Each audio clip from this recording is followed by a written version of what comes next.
we are making a very significant change to the chemical constituency of the atmosphere and the oceans. What we do now and in the next few years will profoundly affect the next few thousand years. You only speak of green, eternal economic growth because you are too scared of being unpopular. The world's people have spoken. Their message is clear. Time is running out.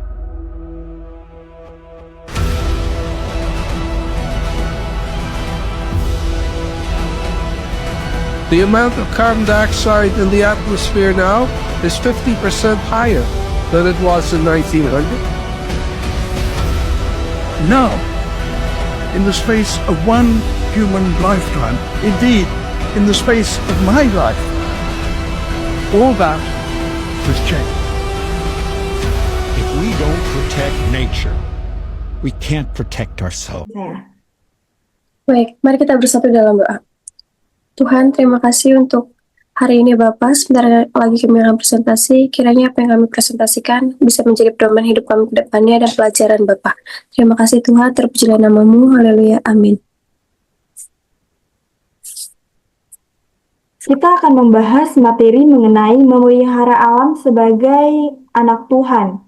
Izinkan kami memperkenalkan diri kami terlebih dahulu. Saya Alenda Estalia Sinaga dengan NIM 63250696 dan teman saya Septi Duningsi Haloho dengan NIM 63250899. Baik, di sini kita akan tentang apa aja sih tanggung jawab kita sebagai anak Tuhan Yesus. Di sini yang pertama adalah anak Tuhan Yesus. Mereka yang mengikuti Kristus dan memiliki tanggung jawab untuk mengelola alam sebagai ciptaan Tuhan yang berharga. Lalu ada pentingnya alam dan menjaganya menunjukkan rasa syukur kita sebagai komitmen kita terhadap tanggung jawab sebagai pengelola lingkungan.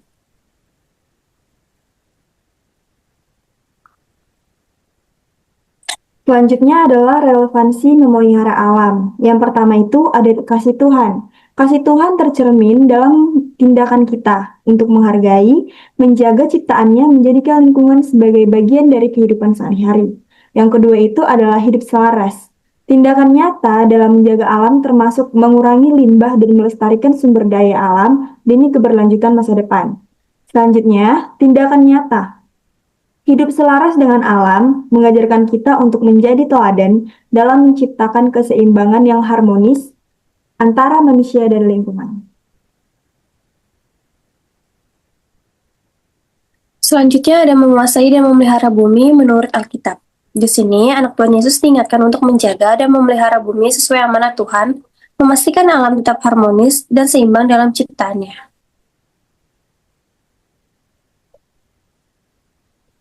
Memelihara amanat Tuhan. Dalam Mazmur 24 ayat 1, bumi adalah milik Tuhan dan segala isinya.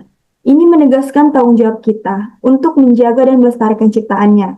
Yang kedua adalah Roma 8 ayat 19-22.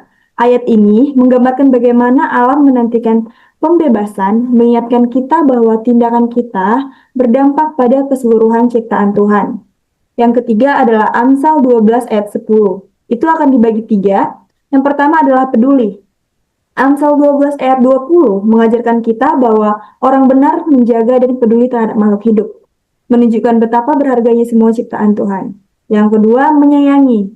Menyayangi ciptaan Tuhan berarti menghargai setiap elemen alam, termasuk hewan dan tumbuhan, sebagai sebagian dari kehidupan kita sehari-hari.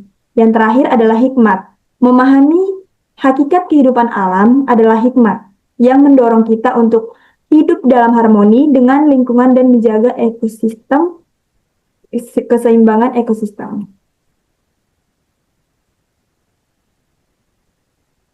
Lalu di sini ada bagaimana cara kita menghargai ciptaan Tuhan. Sebagai anugerah yang berharga, menjaga keindahan dan kelestarian untuk generasi mendatang,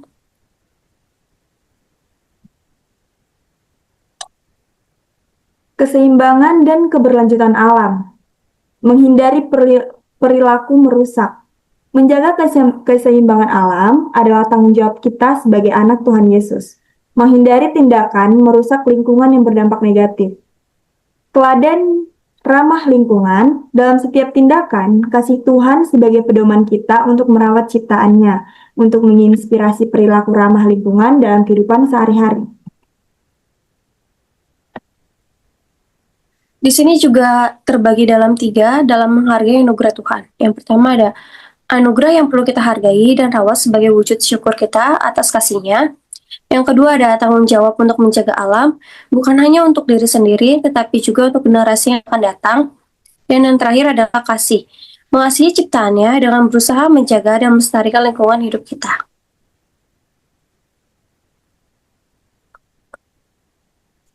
Praktik mengurangi penggunaan plastik sekali pakai.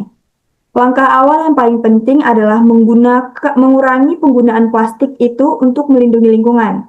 Anak-anak dapat membantu dengan mendaur ulang dan menggunakan alternatif ramah lingkungan dalam kehidupan sehari-hari. Dan ini nggak berlaku hanya untuk anak-anak, tetapi kita juga mahasiswa dan semua orang berhak melakukan pengurangan penggunaan plastik. Karena itu bisa menyebabkan limbah karena susah terurai. Ada langkah praktis kita dalam memelihara alam. Yang pertama ada menanam pohon, memperbaiki kualitas udara, dan menyediakan habitat bagi berbagai makhluk hidup, serta menanam keindahan lingkungan sekitar. Menghemat sumber daya sangat penting untuk mengurangi dampak lingkungan dan menjaga ketersediaan sumber daya alam bagi generasi masa depan.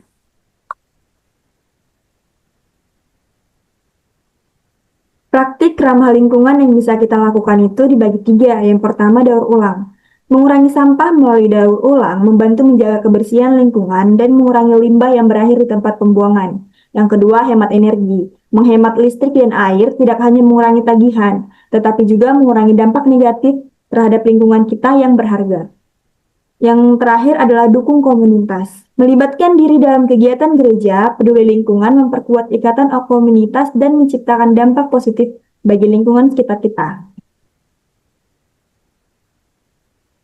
Kita bisa menunjukkan teladan kita seperti Nuh, yaitu kepedulian luar biasa terhadap ciptaan Tuhan dengan melindungi berbagai spesies hewan saat mengarungi banjir besar. Berikut teladan Daud dan gerakan gereja. Yang pertama, dia penghargaan alam. Daud menunjukkan penghargaan terhadap alam dengan menulis banyak mazmur yang menggambarkan keindahan ciptaan Tuhan dan hubungan spiritualnya. Yang kedua adalah gereja modern. Saat ini, banyak gereja mengambil inisiatif untuk melestarikan lingkungan dan mengedukasi jemaat tentang tanggung jawab merawat alam ciptaan Tuhan. Selanjutnya ada dorongan untuk menjaga bumi. Yang pertama itu aktif. Setiap individu dapat berkontribusi dengan menghadiri kegiatan lingkungan dan berpartisipasi dalam upaya pelestarian yang dilakukan oleh komunitas. Yang kedua ada peran serta. Lingkungan yang sehat adalah tanggung jawab bersama. Kolaborasi antar individu dan organisasi sangat penting untuk menciptakan dampak positif. Yang terakhir ada inspirasi. Kisah sukses ini dari berbagai komunitas menunjukkan bahwa tindakan kecil dapat menghasilkan perubahan besar dalam pelestarian alam. Kesimpulan yang kita ambil dari presentasi tadi itu adalah nilai dan tanggung jawab. Anak Tuhan Yesus memiliki tanggung jawab besar dalam memelihara alam agar tetap berkelanjutan dan mencerminkan kasih Tuhan dalam tindakan sehari-hari. Lalu memotivasi untuk memuliakan Tuhan. Dengan menjaga alam, kita memuliakan Tuhan dan menunjukkan bahwa kita menghargai semua ciptaannya, serta berkontribusi positif bagi lingkungan sekitar. Kita juga bisa memulainya dari lingkungan rumah, yaitu terutama dari keluarga, dan menerapkan kebiasaan ramah lingkungan yang berkontribusi pada pelestarian alam dan pengelolaan sumber daya. Nggak hanya di rumah, kita juga bisa melakukan pendidikan lingkungan di sekolah. Yang pertama itu kita mengajak pentingnya pendidikan lingkungan untuk anak-anak, mendorong mereka berpartisipasi dalam program pelestarian dan melakukan tindakan nyata demi menjaga alam. Selanjutnya kita juga bisa melakukan pemeliharaan alam, yaitu melalui mengurangi sampah, kelestarian lingkungan, kita dapat mulai dengan menggunakan tas belanja ramah lingkungan, serta membawa tote bag, paper bag yang dari rumah. Lalu kita bisa menggunakan tanggung jawab kita dalam memelihara alam, mulai dari tindakan kecil hingga kontribusi besar dalam menjaga keberlanjutan lingkungan. Nah, di sini kita akan nonton video mengenai alam. Jadi kita bisa tarik kesimpulan masing-masing ya.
Nah, dari sini kita bisa lihat kemarahan alam pada manusia karena hutan-hutan dan tempat tinggal makhluk hidup seperti hewan itu ditebang dan dijadikan bangunan yang besar. Sehingga kalau misalnya nih terjadi hujan deras ataupun kan kalau misalnya hujan deras itu kan akan membuat tanah menjadi mudah bergeser sehingga sering terjadi yang namanya longsor dan banjir.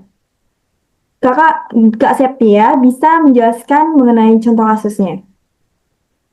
Contohnya bisa kita lihat dari sekarang ini, saudara-saudara kita di Sumatera, Aceh sedang terkena musibah, yaitu banjir. Itu akibat tidak adanya reboisasi dari pohon untuk menahan air di sekitar mereka, sehingga sekarang ini banjir melanda mereka yang mengakibatkan banyak sekali kerugian, terutama dari segi finansial mereka.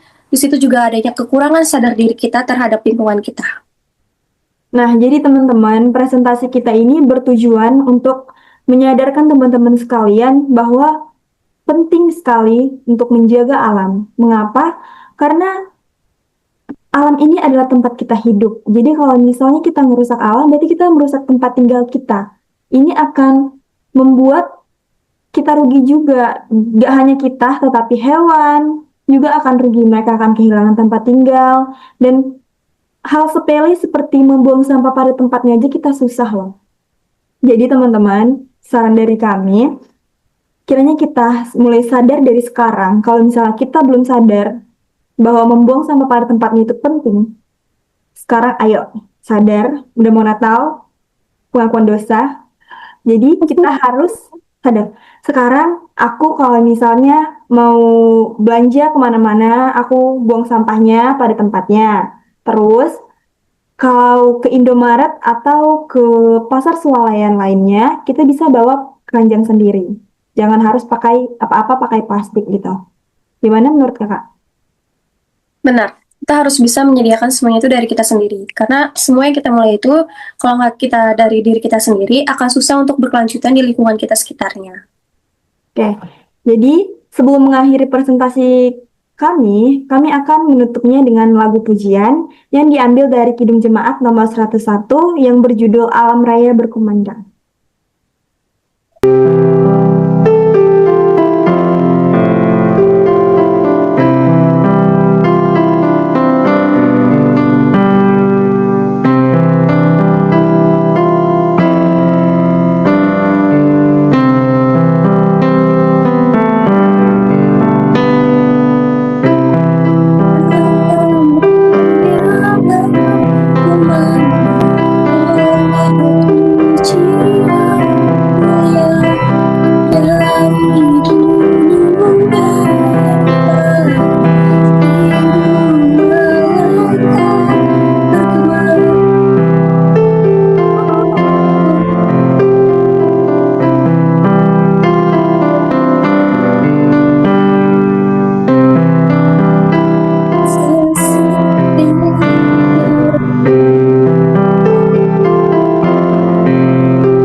kami akhiri presentasi kami pada hari ini.